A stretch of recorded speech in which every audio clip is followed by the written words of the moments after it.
Euroregione News. Calcio, nazionale under 18 a Codroipo, Italia-Slovenia 5-1. Il sindaco di Codroipo Fabio Marchetti e l'assessore allo sport Flavio Bertolini. Con il CONI e siamo riusciti, grazie anche all'appoggio della Polisportiva, ad avere presso il campo di calcio di Codroipo la nazionale. Questo è stato veramente motivo d'orgoglio, di grosso risalto, impegno tra l'altro anche per gestire questa situazione, e ci auguriamo, grazie anche a questi contatti, visto il piacere con cui hanno partecipato, di avere poi in futuro qualche cos'altro in serbo che sicuramente ci verrà dedicato.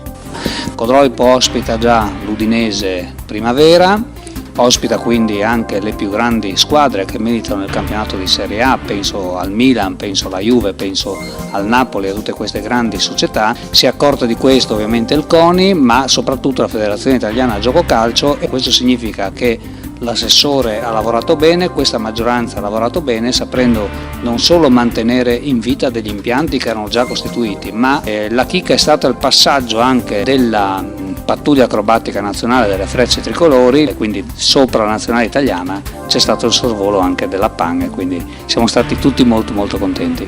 Dal Medio Friuli per Euroregione News, Marco Mascioli. I nostri servizi sono disponibili su internet all'indirizzo www.euroregionenews.eu.